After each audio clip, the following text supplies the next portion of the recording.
connaître la volonté de Dieu, c'est la découverte la plus importante qu'une personne peut avoir l'expérience dans leur vie. Si on est capable d'apprendre à comment entendre la voix de Dieu dans les grandes et les petites choses, je pense que là, on peut vraiment être guidé. Et quand Dieu il peut nous guider, là, ça nous aide. On peut, spécialement dans les événements des derniers jours. La Bible nous dit que ça va être tellement difficile dans les derniers jours de connaître c'est quoi le vrai du faux, que c'est seulement par la puissance du Saint-Esprit. Mais je pense que c'est plus que ça. C'est pas juste l'Esprit Saint, mais c'est l'Esprit Saint avec nous on a appris comment entendre la voix du Saint-Esprit. On a appris comment discerner les méthodes que Dieu utilise pour nous guider, et comme ça, on n'est pas séduit à la fin des temps. Okay? Quand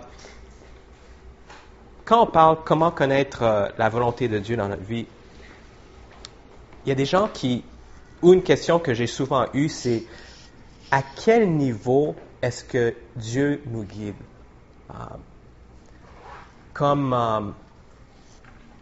Si je vous demande, est-ce qu'on devrait demander à Dieu quelle personne je devrais marier? Est-ce que vous pensez que c'est quelque chose qu'on devrait demander à Dieu? Est-ce que vous pensez que si on est chrétien, que Dieu va nous guider, qu'il va nous montrer quelle personne? Oui, au moins, peut-être on ne sait pas comment il va nous montrer, mais est-ce que vous pensez que Dieu veut nous montrer cette personne? Parce que la personne qu'on va marier, ça va déterminer si on va être heureux ou misérable pour le restant de notre vie. OK? Est-ce que vous pensez que Dieu, quand je viens ouvrir la porte, que Dieu va me dire si je dois ouvrir la porte comme ça ou comme ça? Est-ce que c'est une décision de tourner la poignée vers la droite ou vers la gauche? Imposé. Maintenant, cette porte, c'est pas un exemple, parce que sinon, je peux juste descendre. Mais si vous avez une poignée normale, vous pouvez tourner à droite ou à gauche et la porte va s'ouvrir. C'est une décision. Je peux décider à gauche ou à droite. Est-ce que Dieu va me guider? Il va me dire, si je lui demande que je dois tourner à droite ou à gauche? Parce que est-ce que vous pouvez me comprendre? Il y a des décisions qui sont très grandes, puis il y a des décisions qui sont, est-ce que je devrais mettre cette chemise ce matin ou l'autre chemise bleue ce matin? Est-ce que Dieu me parle et me dit quelle chemise je dois être? Non. Il y a des moments. On va pas avoir une bagarre ce matin ici dans la salle. À quel niveau est-ce que Dieu nous guide? Et c'est ça qu'on veut découvrir ce matin. Je me rappelle que j'étudiais la Bible. C'était un week-end. J'étais quelque part. J'avais dû rester dans un hôtel. Et j'étudiais comment Dieu nous parle. Dans le livre Ministère de la guérison, ça nous dit que Dieu nous parle constamment. Constamment. Le problème, c'est que on n'est pas capable d'entendre. On ne sait pas comment écouter sa voix. Alors, il nous parle. Et quand j'ai lu ça, ça m'a fait penser, comment ça que constamment, son esprit nous parle constamment. Et c'est, quand tu lis le livre Jésus-Christ, par Ellen White, c'est la même chose. Que Jésus, chaque matin, il se levait, il priait et il demandait à Dieu sa volonté pour cette journée-là.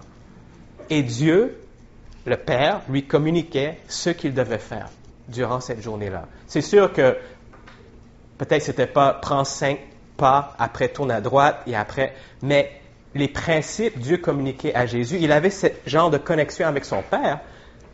Mais la réalité, c'est que la même connexion que Jésus avait est aussi quelque chose que nous aussi, nous pouvons avoir. Alors, je me rappelle, ça faisait longtemps que j'avais lu et j'avais étudié, mais ce week-end-là, c'est quelque chose de très insignifiant. Mais je me rappelle, je m'étais agenouillé, j'avais prié, j'avais demandé que Dieu me guide durant la journée, j'avais intercédé pour d'autres personnes. Et vraiment, j'avais un fardeau que Dieu me montre aujourd'hui, pas à pas. Montre-moi qu'est-ce que je dois faire, parle-moi. Et je sais que tu me parles continuellement, mais ouvre mes oreilles, ouvre mon cœur pour que je puisse entendre, pour que je puisse vraiment avoir un cœur rempli de bonne volonté pour faire ce que tu veux que je fasse. Je suis sorti, j'étais prêt à sortir de la chambre de l'hôtel. C'est quelque chose de très minime, insignifiant. J'ouvre la porte et d'habitude, moi, je laisse les cartes de l'hôtel dans la chambre parce que j'ai pas besoin, j'avais déjà payé avec Priceline. J'allais sortir et j'ai comme eu une impression que je devais retourner.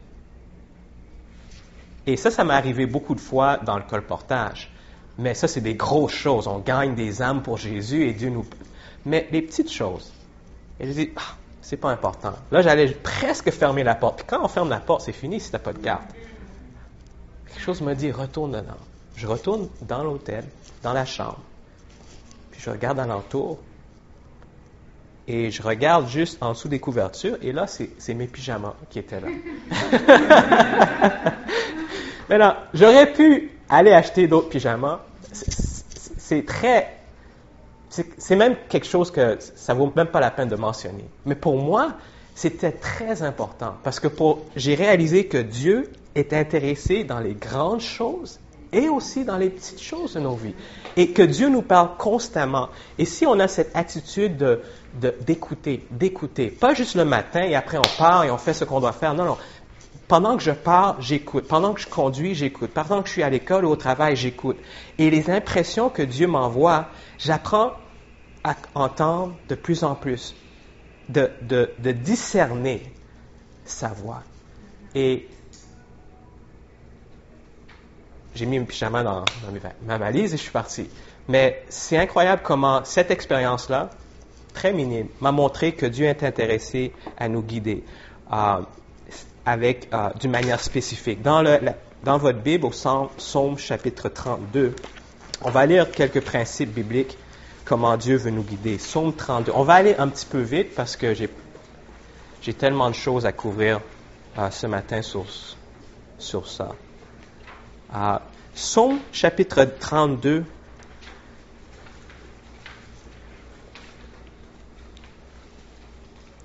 Le verset 9. Ça dit, ne soyez pas comme un cheval ou un mulet sans intelligence. On les bride avec un frein et un mors dont on les pare, afin qu'ils ne s'approchent point de toi. Alors, Dieu nous dit, je veux pas que vous soyez comme un cheval. Moi, j'ai pris des leçons de équitation quand j'étais jeune. Pas beaucoup, mais juste un petit peu pour savoir comment aller sur un cheval. Et on met un mors dans la bouche. Et j'ai réalisé que le mors dans la bouche, c'est pas quelque chose de très confortable pour le cheval. Alors, le mors, c'est attaché au frein. Non. Et quand tu tournes vu que le cheval tourne à droite, tu tires. Et c'est pas un sentiment de plaisant, une expérience très belle. Ça fait mal. Et j'ai réalisé ça quand j'étais jeune. Quand j'ai pris ça, j'ai dit, on fait vraiment mal à ce cheval-là. C'est sûr que je ne sais pas si ça fait très, très mal, mais au moins c'est inconfortable. Pour que, quand tu tires vers la droite, il se tourne comme ça pour que tu puisses aller sur la droite. Et Dieu nous dit, regarde, je ne veux pas que tu sois comme ce cheval. Je ne veux pas que tu sois, on doit le guider avec la peine. Et vous savez, ça c'est une manière dont Dieu utilise pour nous guider, mais moi je crois que ce n'est pas sa manière préférable. Si on ne veut pas écouter sa voix, la manière dont il va utiliser, c'est la peine. On va passer à travers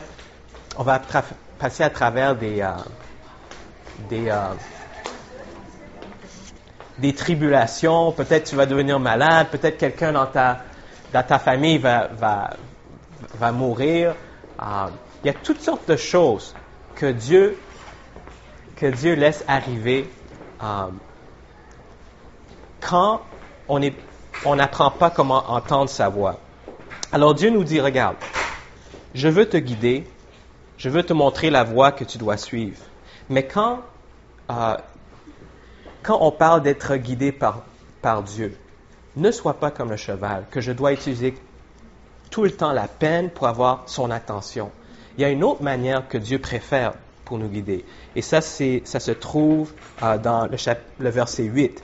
Ça nous dit, regarde, je t'instruirai et je te montrerai la voie que tu dois suivre. C'est Dieu qui nous parle. Je te conseillerai, j'aurai le regard sur toi. Alors, voilà une promesse que Dieu nous donne, que je vais t'instruire et je vais te conseiller. Alors, la première personne, moi, je pense que nous devons aller pour savoir quoi faire dans notre vie, c'est Dieu lui-même. Pour combien de temps Dieu promet de nous guider? C'est dans Psaume chapitre 48, le verset 14. Psaume 48, verset 14. La Bible nous dit,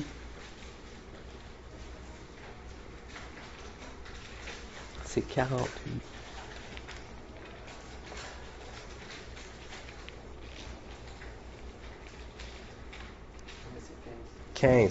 Voilà le Dieu qui est notre Dieu éternellement et à jamais.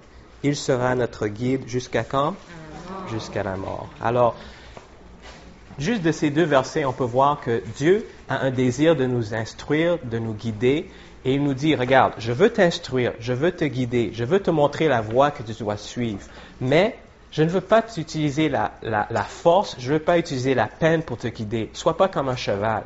Juste, je vais t'instruire et je vais t'instruire jusqu'à la mort. Il y a 3 principes, moi je pense, il y a probablement beaucoup de principes, mais moi je vais vous parler de mon expérience personnelle avec les principes bibliques qui m'ont aidé dans ma vie, comment Dieu m'a aidé, m'a guidé. Le premier principe se trouve dans Jean chapitre 7, verset 17.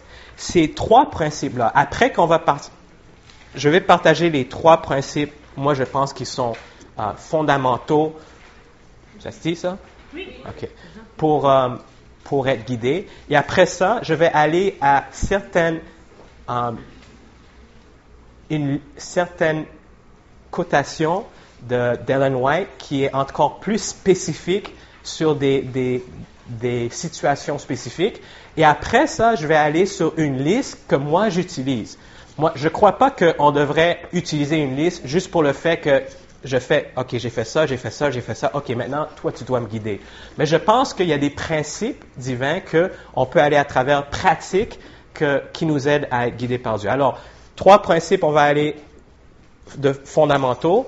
Après ça, certaines cotations d'Ellen White. Et après ça, à peu près très vite, pratiquement comment on peut faire une liste des choses que Dieu peut nous aider à être guidés. Premier principe, Jean chapitre 7, verset 17. C'est un principe très de base, mais c'est tellement de base que je réalise que souvent on passe par-dessus. Jean 7, chapitre 17. C'est dit, si quelqu'un veut faire sa volonté, il connaîtra si ma doctrine est de Dieu ou si je parle de mon chef. C'est Jésus qui nous parle ici.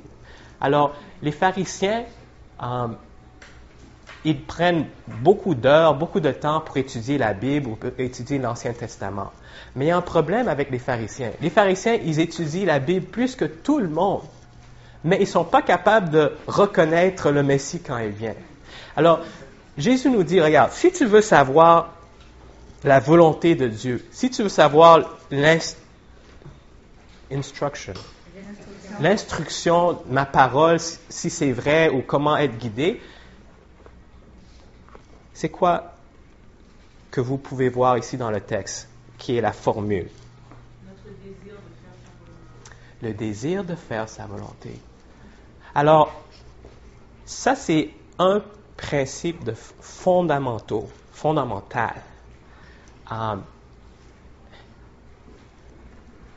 J'utilise souvent cet exemple, mais je pense que c'est très, très important pour nous essayer de comprendre. Wesley a 3 enfants et une femme. Et c'est qui fait la cuisine chez vous? C'est elle, hein? C'est ça que je pensais.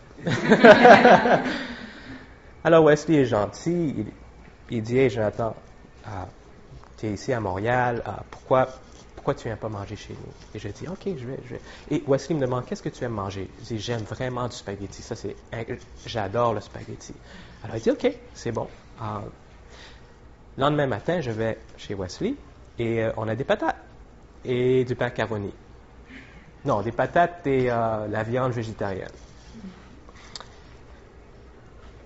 Et je commence à me demander, pourquoi il m'a demandé? Mais c'est un gars très sympa, je l'aime, on mange, on est content, on est heureux. Pendant qu'on est en train de parler, je réalise que sa femme, il avait dit à sa femme d'acheter les patates et la viande végétarienne avant même de m'avoir demandé. Et ça, c'est une question dans ma tête. Il savait ce qu'il allait me donner. Il m'a demandé, qu'est-ce que tu veux manger? Je lui ai dit du spaghetti. Il a dit, ça c'est parfait, c'est très bon, ok, c'est beau. Mais quand je viens, il y a des patates. Maintenant, les patates et la viande végétarienne, c'est pas quelque chose tellement grand que ça va frustrer notre amitié. Mais c'est pas vraiment les patates qui est le problème, vous comprenez? C'est le principe. Le principe, c'est que pourquoi tu as demandé à ta femme d'acheter et tu savais ce qu'on allait manger et tu m'as demandé quand même ce que je voulais manger. Je t'ai dit avec tout mon cœur, j'ai dit c'est vraiment ça que j'adore parce que je sais que... Et quand même tu as fait ce que tu voulais. C'est le même principe avec Dieu. Souvent on va demander à Dieu, Seigneur, est-ce que tu veux que je sorte avec ce gars-là?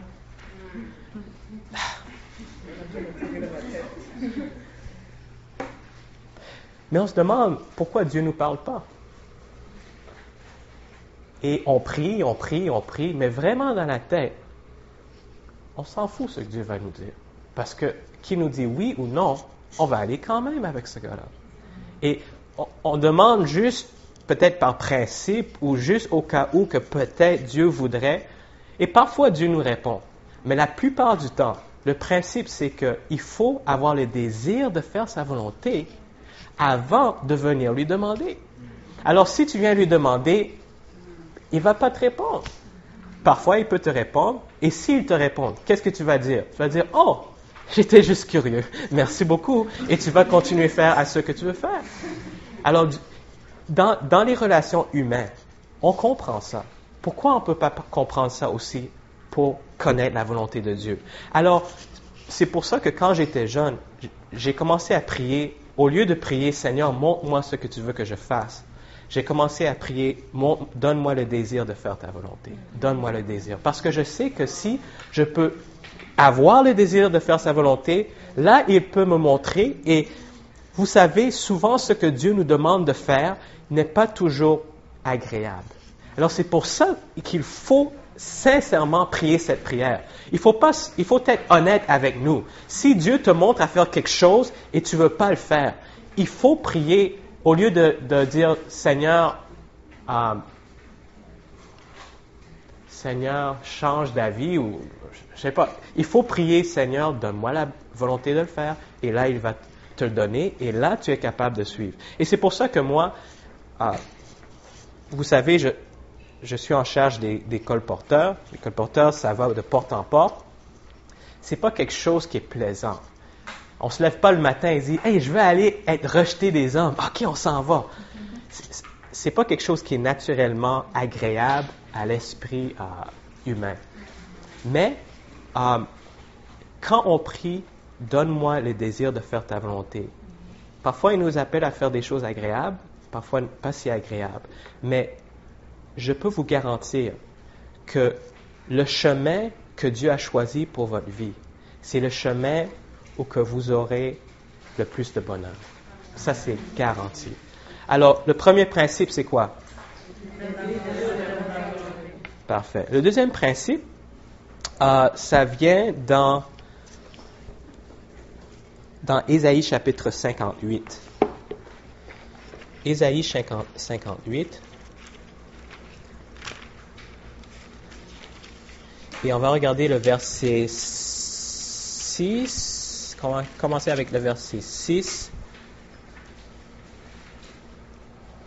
6 et 7 nous dit, « Voici le jeûne auquel je prends plaisir. Détache les chaînes de la méchanceté, dénoue les liens de la servitude, renvoie libres les opprimés, et que l'on rompt toute espèce de joug. » Joug. « Partage ton pain avec celui qui a faim, et fais entrer dans ta maison les malheureux sans asile. Si tu vois un homme nu, couvre-le, et ne te détourne pas de ton semblable. » Alors on voit ici que ce que Dieu nous demande de faire, c'est vraiment des actes de service. Le verset 9 nous dit, quand tu vas faire ces choses-là, alors tu appelleras et l'Éternel quoi? Tu crieras et il quoi? Me voici. Le verset 11 nous dit quoi? L'Éternel sera toujours ton guide. Alors, il y a un lien très proche entre les actes de service et être guidé par Dieu. Vous comprenez? Est-ce que vous pouvez voir ce principe de la Bible? Si je m'assois devant la télé et je suis là 8 heures par jour, et je dis, Seigneur, montre-moi ce que je dois faire pour ma vie. Montre-moi ce que je dois faire pour ma vie. Montre-moi quelle personne je dois être marié. Montre-moi, Seigneur, donne-moi l'argent. Pourquoi tu ne me donnes pas l'argent? Si je reste devant la télé et je fais 8 heures, ça ne va rien m'emmener. Alors, il y a un principe. Quand on se lève, et en tant que chrétien, quand on commence à faire des actes de service remplis d'amour pour les autres, là, Dieu nous dit, là, tu m'appelleras et quoi? Je répondrai et je vais dire, me voici. Il y a ici un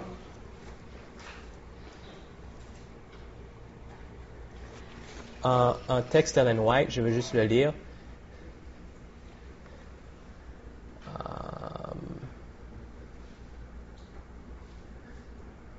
Non, je vais le passer à cause du temps. Le troisième principe. C'est quoi le Deuxième principe, des actes de service. Le troisième principe, j'aimerais lire ici quelque chose. C'est...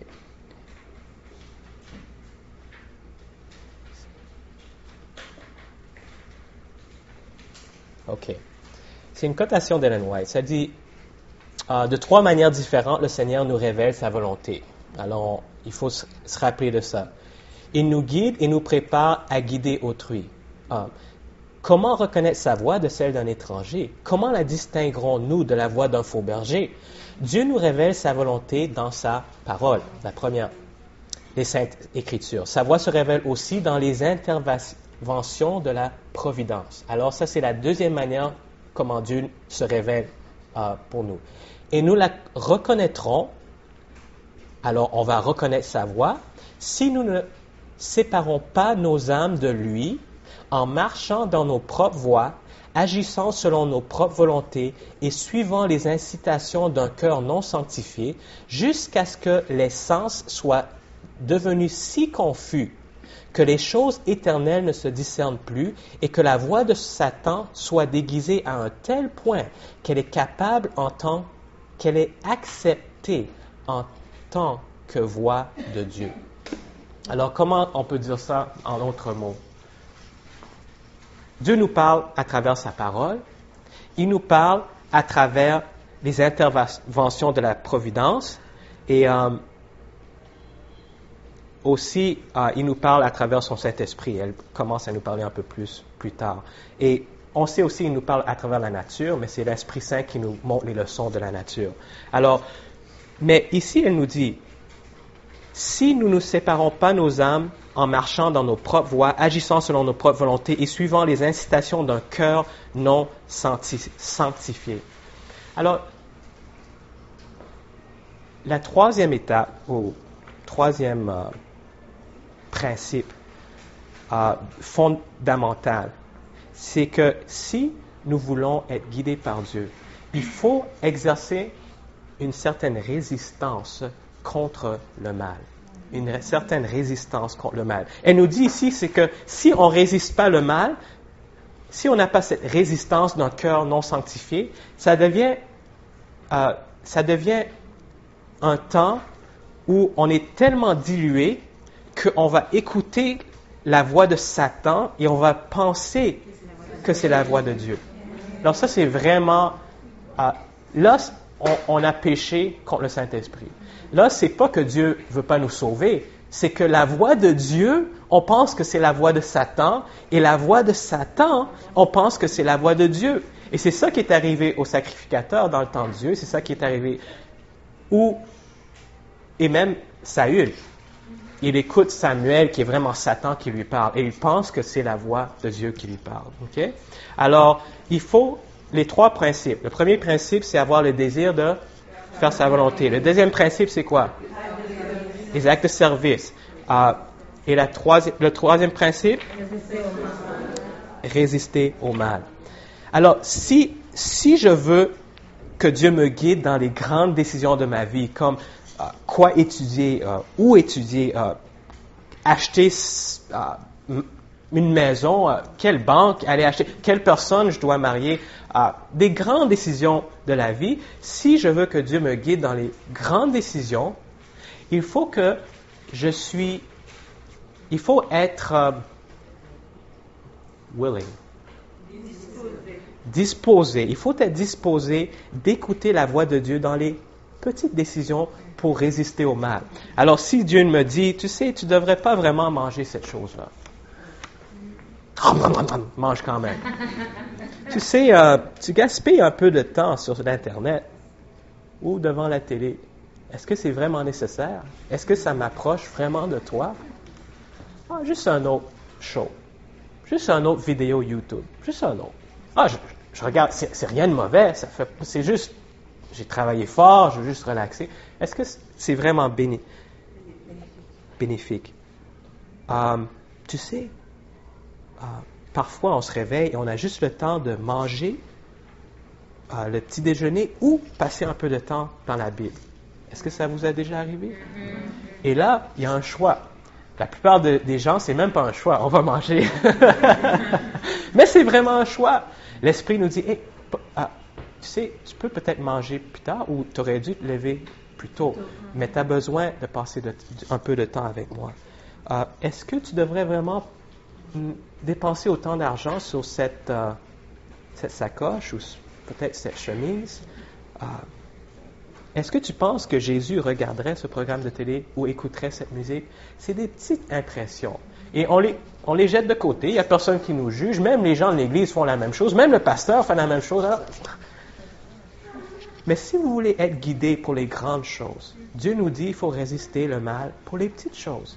Et on ne peut pas dire à Dieu, Dieu, je veux vraiment savoir, est-ce que ce gars-là, c'est le gars que tu veux que je me marie avec? Mais il t'impressionne, on va dire, quelque chose que tu manges. Et c'est comme si que tu dis à Dieu, non, Dieu, je veux savoir ta volonté ici. Je veux savoir ta volonté ici, mais parle-moi pas de cette volonté-là, de ce que tu veux que je fasse ici. Ça, c'est mon problème. Mais Dieu, quand Dieu nous regarde, il ne nous regarde pas en compartiment. On est complet. Et le thème de la conférence, c'est quoi? Tout ou rien. Alors, soit c'est tout, ou soit c'est rien.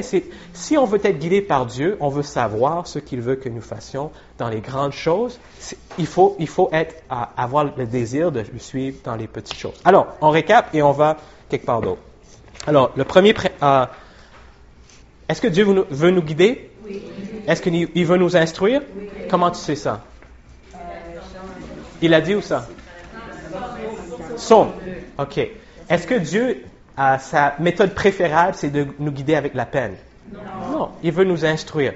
C'est quoi les trois principes fondamentaux? Principe numéro 1. Numéro 2. Acte de service. Et numéro 3. Quoi? Résister au mal.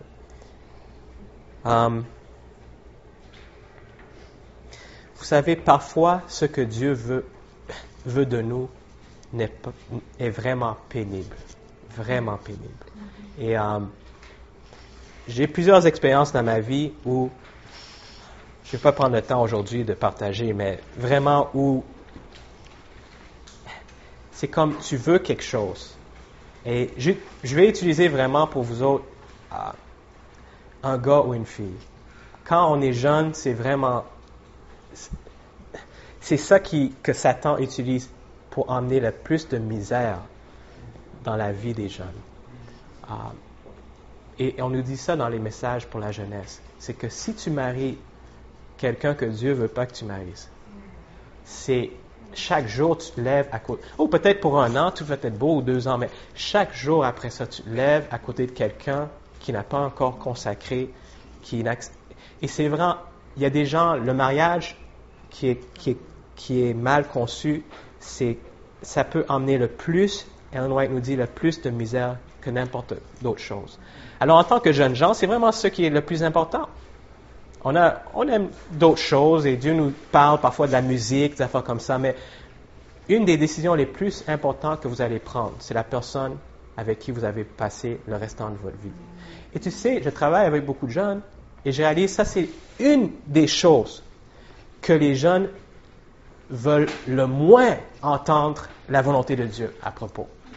J'ai des gens qui sont puissants, je connais, ils sont capables de prêcher excellent. Moi, je ne peux même pas prêcher, partager, comparer à eux. Et spirituel.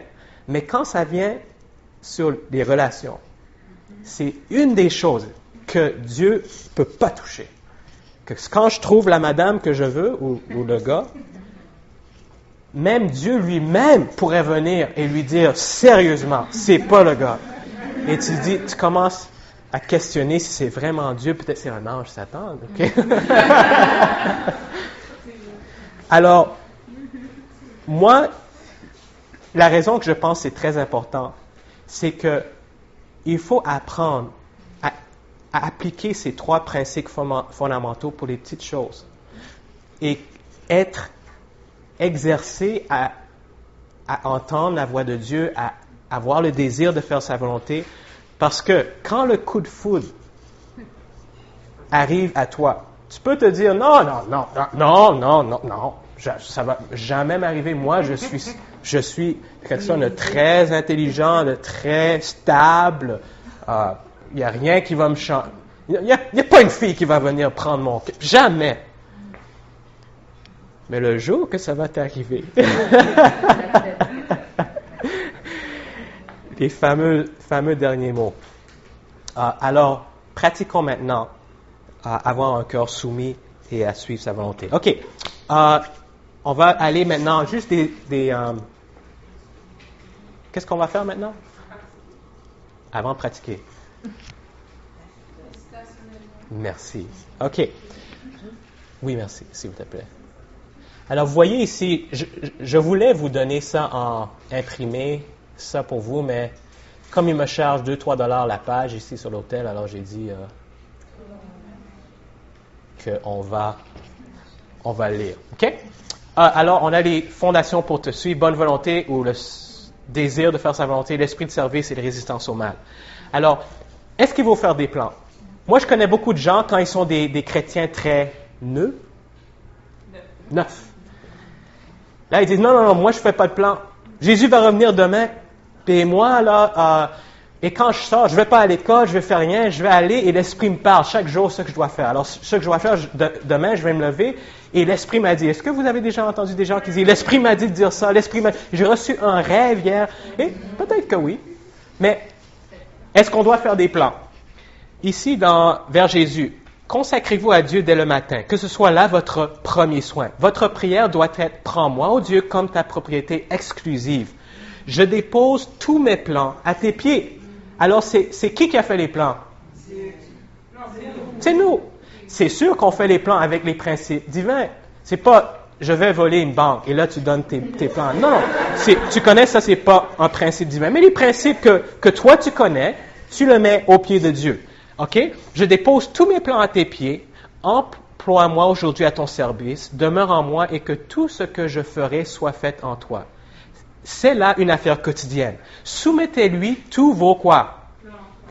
Quitte à les délaisser ou à les exécuter selon qu'il vous l'indiquera. Il y en a qui donnent les plans à Jésus et que Jésus veut ou pas, je vais le faire, ces plans-là. Vous comprenez? Et ça, c'est la différence, j'ai réalisé, entre les jeunes qui sont excellents spirituellement et les jeunes qui sont juste... Ils vont exceller dans le domaine peut-être du monde, Mais vraiment, je parle d'un jeune qui excelle spirituellement. C'est un va dire, OK, ça c'est mes plans. Dieu, bénis-moi, bénis-moi. Je fais rien de mal. Je veux être un architecte. Je veux faire ça. Je veux faire, bénis-moi, bénis-moi. Et l'autre va dire, non, non. J'ai les talents pour être un architecte. J'aime ça, l'architecture. L'architecte. J'ai un talent pour être un docteur. J'aime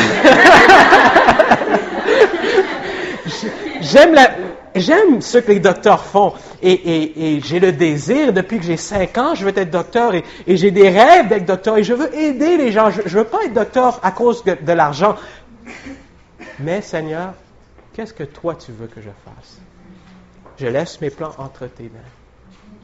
Pour qu'ils puissent les bénir, oui. Mais il faut être disposé à les délaisser aussi. Et ça, c'est très important. Vous savez, pour moi, j'utilise mon expérience parce que c'est la seule chose vraiment que je connais personnellement. Pour être un colporteur, c'était une des dernières choses que moi je voulais faire. Mais j'ai laissé mes plans à Dieu et il m'a dit, c'est ça que je veux que tu fasses. Et tu sais, je regrette jamais cette décision que j'ai prise. La paix, le purpose, l'objectif, c'est pas les bons mots, mais c'est incroyable. Merci. OK. Alors, c'est là, soumettez-lui vos plans, quittez à les délaisser ou à les exécuter selon ce qu'il vous l'indiquera. En vous consacrant à Dieu chaque jour, votre vie sera plus en plus façonnée sur celle de Jésus. Alors, vous voyez, c'est pas quelque chose qui arrive comme ça. Mais chaque jour, on met nos plans. Chaque jour, les gros plans, les petits plans. Et le plus qu'on fait ça, le plus qu'on est capable d'entendre la voix de Dieu. Évitez ou prenez garde à la nervosité et du mécontentement. Ne cherchez pas la volonté de Dieu juste pour faire quelque chose de différent parce que tu n'aimes pas ce que tu fais et tu es fatigué des problèmes et des défis. Alors, je rencontre beaucoup de personnes, ils sont découragés. Ça, c'est un point que j'ai réalisé dans ma vie. Ne faites jamais des décisions quand vous êtes découragé, parce que vous allez regretter ça plus tard. C'est mieux de prendre des décisions quand votre tête est correcte, quand vous avez un cœur rempli avec la foi en Jésus. Là, prenez vos décisions. Mais quand vous êtes vraiment dans the dumps, vraiment prenez pas de décision, attendez, OK? Alors, beaucoup se plaignent de leurs occupations, leur milieu est peut-être peu sympathique, alors qu'ils se croient capables de porter certaines responsabilités. Ils passent leur temps à un travail qu'ils estiment fastidieux, souvent inapprécié et stérile, et leur avenir leur paraît incertain. Mais il ne faut pas oublier que notre besogne, même si nous ne l'avons pas choisi, doit être accomplie comme si c'était Dieu lui-même qui nous l'avait confié. Qu'elle nous plaise ou nous déplaise, il faut nous en acquitter puisque c'est celle qui se présente à nous. Tout ce que ta main trouve à faire avec ta force, tout ce que ta main trouve à faire avec ta force, dit le sage, fais-le. Car il n'y a ni œuvre, ni pensée, ni science, ni sagesse dans le séjour des morts où tu vas. Alors, je rencontre souvent des jeunes qui disent, je veux faire un gros travail pour Dieu, je veux être un Mark Finley, je veux remplir le stade olympique et je vais prêcher. Et pendant ce temps, on dit, hey, on va aller donner un peu de nourriture aux gens downtown qui n'ont pas... Oh non, bien sûr que non. Moi, je vais prêcher dans le stade olympique, je veux faire quelque chose de grand. Et ta maman vient et dit, hey, est-ce que tu peux laver la vaisselle pour moi? Non, c'est son tour à laver la vaisselle. J'avais lavé la vaisselle hier. Vous comprenez? Alors, parfois, en tant qu'enfant, il y a des choses que Dieu nous a placées dans notre situation et nous dit, soyez satisfaits.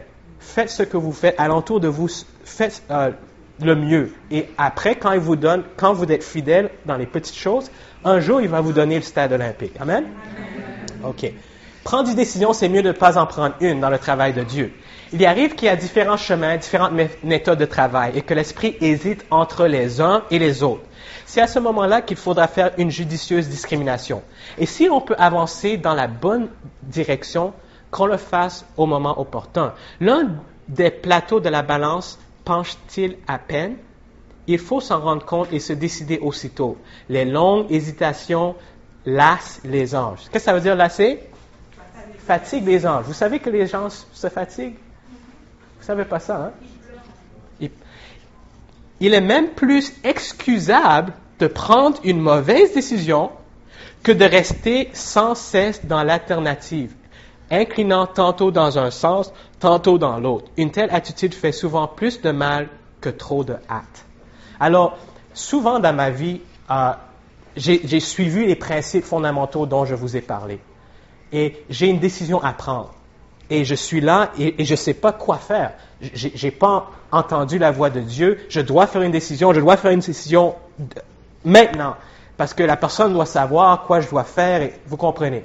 Alors, au lieu de juste m'arrêter et faire rien, ce qu'il nous dit, c'est que soumets tes plans encore dans les mains de Dieu.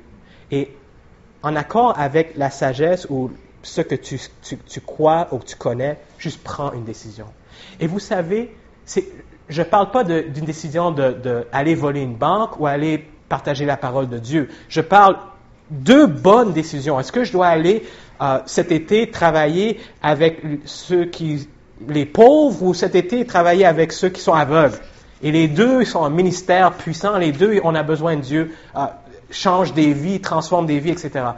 Et arrivé au moment où vraiment je dois dire la décision, j'ai prié que je suis impliqué dans ce que je fais alentour de moi, je résiste le mal par la puissance de Dieu le plus que je peux, j'ai abandonné ma vie à Dieu, et même en dépit de cela, parfois, on ne peut même à ce moment-là pas discerner la volonté de Dieu. Vous savez, chaque fois que j'ai fait face à cette situation, et c'est plusieurs fois, j'ai fait face à cette situation personnellement, j'ai soumets une fois de plus mes plans dans les mains de Dieu et j'ai juste pris une décision. Ça a toujours été la bonne décision. Alors, ici, il nous dit, au lieu de juste ne pas faire une décision, parfois, il faut faire une décision. Et soumets tes plans à Dieu et prends ta décision. Dis, Seigneur, je vais prendre cette décision-là. Si ce n'est pas la bonne décision, montre-le-moi et je soumets une dernière fois entre tes mains et va de l'avant. OK?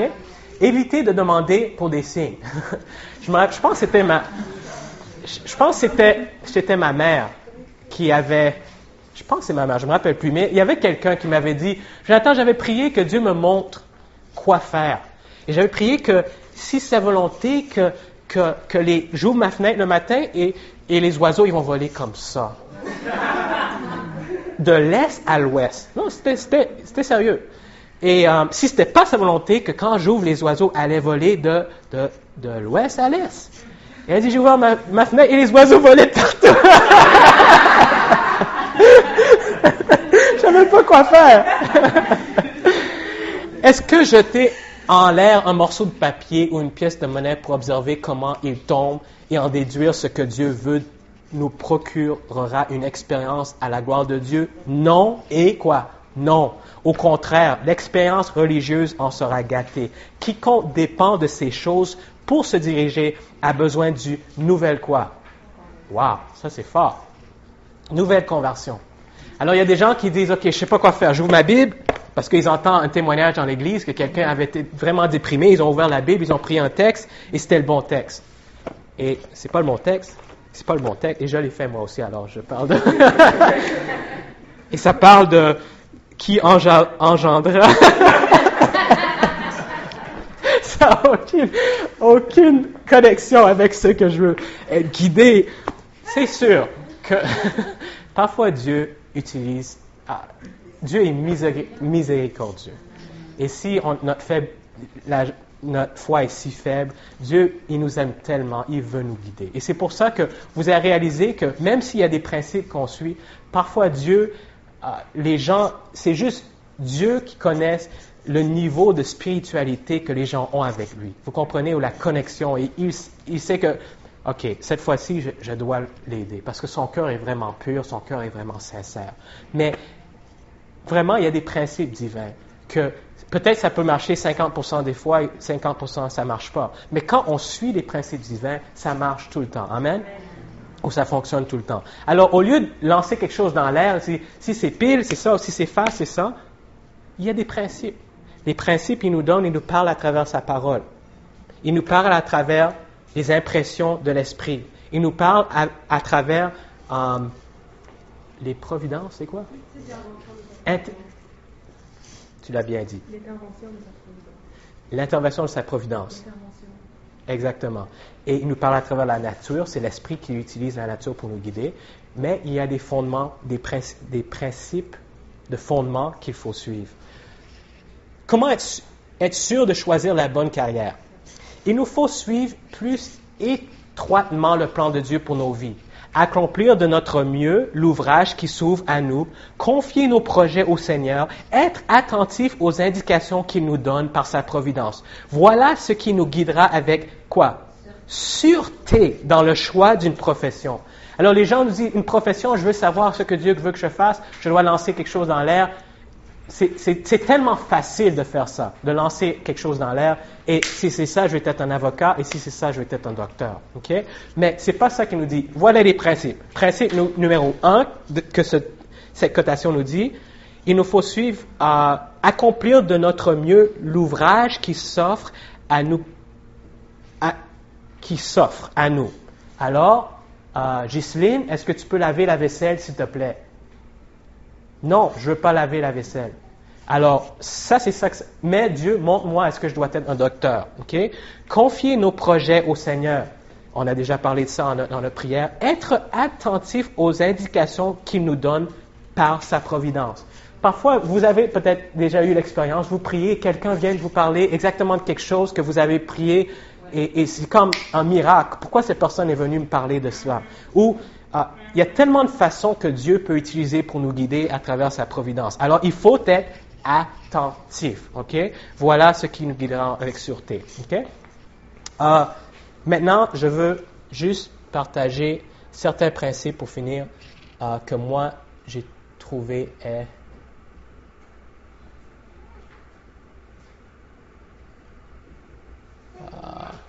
maintenant, c'est une liste, mais ce n'est pas vraiment une liste. OK? C'est juste quelque chose des principes que moi j'utilise. Est-ce que quelqu'un peut me dire Jérémie 29, 13, c'est ce que ça dit? Vous devrez savoir ça par cœur. Juste ouvrir pour avoir un peu d'air. Est-ce que vous pouvez vous lever juste pour 2 secondes? Tout le monde se lève. Vous respirez. Vous sortez l'air. Bonjour, bonjour. Non, mais c'est le deuxième, celui. Quelle heure est-il? C'est 10h30. OK.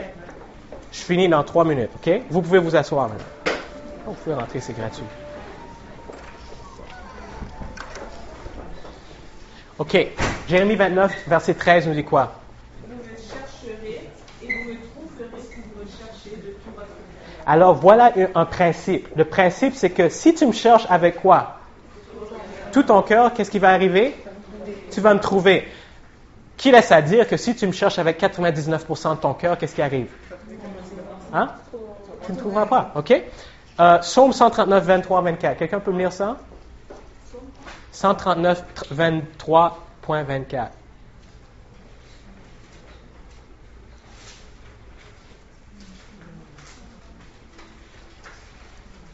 Sonde-moi, ô Dieu, et connais mon cœur, éprouve-moi et connais mes pensées. Regarde si je suis sur une mauvaise voie, et conduis-moi sur la voie de l'humanité. Alors, quand je veux savoir quelque chose, je veux savoir la volonté de Dieu pour ma vie, je commence toujours avec la promesse. Seigneur, prends mon cœur, parce que je veux qu'il aille tout mon cœur, parce que je veux le chercher avec quoi? Tout mon cœur. Mais je réclame la promesse. Quand Dieu nous dit quelque chose, ça doit arriver, parce que Dieu ne peut pas mentir. Alors, il nous dit, tu me chercheras, et tu quoi? Me trouveras, si tu me cherches de tout ton cœur. Je réclame la promesse. Si je ne réclame pas, pour moi, alors peut-être ça va pas être effectif pour moi, vous comprenez? Alors, après, j'analyse mes motifs. Ce qui me motive. Il faut être honnête avec nous-mêmes si nous voulons vraiment savoir la volonté de Dieu. Pourquoi je veux? Pourquoi je devrais? Parfois, je veux quelque chose, je dois faire quelque chose que je ne veux pas, ou je veux faire quelque chose que je ne devrais pas faire. Vous comprenez ou un peu? Alors, analyse tes motifs en priant la prière. Cherche-moi, Seigneur. Cherche mes motifs. Montre-moi, parce que parfois, je suis tellement aveugle, je suis tellement déterminé à faire ma volonté que je peux même pas réaliser, je peux même pas être objectif quand tu me montres ce que tu veux que je fasse. Alors, aide-moi à analyser mes motifs pour voir est-ce que c'est quelque chose que je veux à cause de mon orgueil qui est tellement en moi ou entranché, entrenched, Enraciné. Merci. Enraciné en moi, que je ne peux même pas le réaliser, ou vous comprenez. Pourquoi je veux, pourquoi je devrais, pourquoi je ne veux pas, pourquoi je ne devrais pas. Numéro 3, analyse les dons que tu possèdes présentement. Vous savez que quand nous abandonnons nos vies à Dieu, il nous donne le don de l'Esprit. Et l'Esprit nous donne des dons. Il y en a qui sont pasteurs, il y en a qui c'est l'hospitalité. Et même c'est des dons naturels que nous avons peut-être même avant de donner notre cœur à Dieu. Mais nous savons que chaque personne qui est convertie reçoit l'Esprit et l'Esprit donne au moins un don. Vous êtes avec moi ou non? OK. Alors, analyse les dons parce que Dieu, souvent, va nous appeler à faire des choses qui sont en accord avec le don qu'il nous a donné. Alors, si vous avez un don d'enseigner, alors, je ne pense pas qu'il va vous appeler à travailler dans un ministère où vous coupez des tomates toute la journée pour... Vous comprenez, OK? Comment cette décision glorifiera Dieu? Ça, c'est quelque chose qu'il faut y penser. Parce que souvent, on fait des choses sans penser à la gloire de Dieu. Vraiment, on est créé pour sa gloire. C'est notre seul but, c'est de glorifier Dieu. Alors, si on est capable de glorifier Dieu et mourir, on a achevé le but que Dieu avait pour nous dans notre vie, OK? Alors, quoi que vous fassiez, 1 Corinthiens 10, 31 nous dit, vous voyez, c'est un mélange d'anglais-français, mais glorifiez Dieu dans que vous mangez, que vous buvez ou quoi que vous fassiez. Philippiens 4, verset 8, ça nous donne comment on peut glorifier Dieu dans ce que nous faisons. Numéro 5, comment cette décision va acter ou accélérer le second retour de notre Seigneur Jésus-Christ. Dans Matthieu 6, verset 23, ça dit « Cherchez d'abord », ça veut dire « Cherchez premièrement » quoi? Il y a deux choses. Le royaume des cieux et sa justice. Alors, sa justice, ça veut dire ma conversion, mais le royaume de Dieu, ça veut dire l'agrandissement de son royaume. Comment est-ce que ma décision peut acter? Vous savez, il y a beaucoup de choses qu'on fait dans notre vie qui n'ont pas de sens. Il y a beaucoup de choses qu'on fait dans la vie que j'aime, les musulmans, mais eux autres, ils peuvent faire aussi. Mais vous êtes différents. Vous êtes chrétiens, vous n'êtes pas juste chrétiens, vous êtes adventistes, vous faites partie d'un mouvement, vous êtes 0,00001% de la population qui ont, même dans l'Église adventiste, qui a la sagesse, le pouvoir, la connaissance spirituelle pour achever des grandes choses. Dieu a personne d'autre que vous. Alors, quand vous prenez des décisions, il faut penser, je ne peux pas juste prendre une décision juste comme ça. Il faut penser, est-ce que ce que je vais choisir, ce que je fais, ce que je mange, est-ce que ces choses-là glorifient Dieu? Est-ce que ce que je vais faire va hâter le second retour? Parce que vraiment, c'est le but. Je veux aller au ciel un de ces jours. Amen? Hâter, et est-ce que c'est priorité? Cherchez d'abord, lisez les contes bibliques semblables à votre situation et cherchez les principes bibliques de base pour en tirer les leçons. Ça, c'est quelque chose que moi je fais qui m'a vraiment aidé.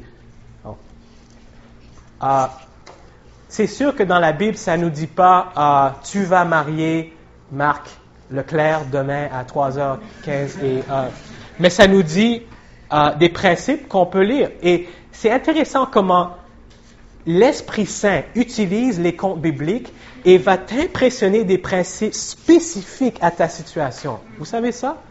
Et moi, je vais lire et ça va me montrer quelque chose de complètement différent. Parce que c'est pas juste des lettres sur des papiers, c'est des lettres vivantes, c'est la parole de Dieu. Alors, lisez des contes, tirez des leçons, comme le vol. Zaché volait et qu'est-ce qui est arrivé quand il s'est repenti? Il a tout redonné.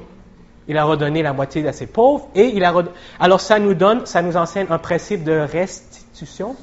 Alors, si peut-être nous volons, on a volé, vous comprenez, il y a des principes qu'on veut prendre de ça. Cherchez du conseil des personnes spirituelles. Rappelle-toi que leurs conseils sont faillibles. OK? C'est très important de chercher des conseils spirituels. Mais cherchez pas les conseils des gens que vous savez va agree. Vont être d'accord naturellement avec vous. Cherchez des conseils des gens que vous savez, ils ont une connaissance de la Bible, connaissance des esprits, de prophétie, et peuvent vous donner quelque chose que vous voulez ou vous ne voulez pas entendre. OK? Priez par-dessus tout ce que vous avez écrit ou que vous avez pensé à travers ça, et priez que Dieu ouvre, ferme les portes, que vos yeux soient ouverts et que tes oreilles pour entendre sa voix. C'est pas une liste que vous allez check comme ça, mais c'est des principes que personnellement, ça m'a vraiment aidé. Et moi, je peux vous garantir, dans le ministère dont je fais partie, il y a des décisions qui sont très dures parfois à prendre. Mais j'ai réalisé d'année en année, les décisions deviennent de plus en plus dures, mais la paix de Dieu est quand même là. Et quand on ne sait pas quoi faire, mais quand on est à la paix de Dieu vient parce que nous savons que Dieu va nous guider. Et parfois, ma femme me dit, mais t'es pas stressé, mais comment tu vas... Et là, je dis, non, Dieu va prendre soin. Dieu va prendre... C'est sûr que il faut pas devenir comme l'axe et rien faire non plus. Il faut faire notre part. Mais Dieu m'a donné tellement de paix sur tellement de décisions que j'avais aucune idée quoi faire. Je vous partage un dernier exemple avant de fermer. J'ai des étudiants qui vont à Newfoundland, Nouvelle-Terre. C'est Terre-Neuve. C'est une île, vous connaissez. Okay. Il y a 8 heures de bateau qu'ils doivent faire. Et la place où ils doivent aller,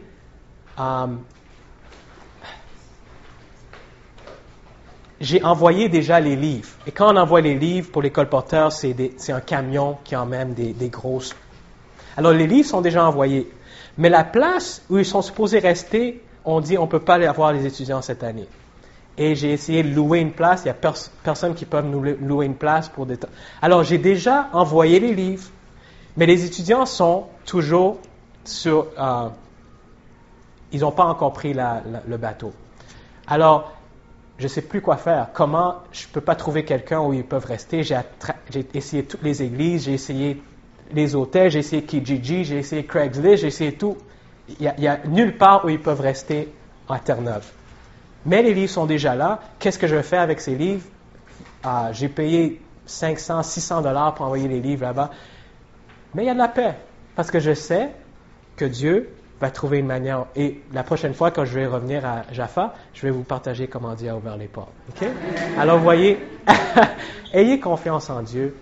Une fois que vous avez fait votre part, vous pouvez rester avec la paix, savoir que Dieu va vous guider. Pourquoi? Parce qu'il a promis. Prions.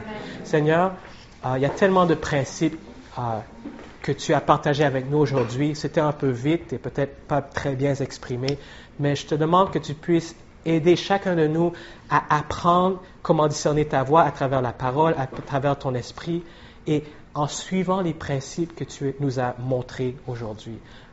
Nous avons tellement de décisions à prendre. La plus importante décision, c'est vraiment de te servir. Mais comment te servir? Où te servir? Chaque jour, il faut que nous devons faire des décisions et on a vraiment besoin de ton aide. Alors que chacun de nous commençons à mettre en pratique ces principes, fais que ta promesse soit réelle dans nos vies. Guide-nous, pas avec la peine, mais qu'on puisse entendre ta voix, parler, qu'on puisse te suivre. Seigneur, qu'on puisse avoir cette paix en sachant que à chaque pas, nous sommes au milieu de ta volonté. Nous te demandons ces choses au nom de Jésus. Amen.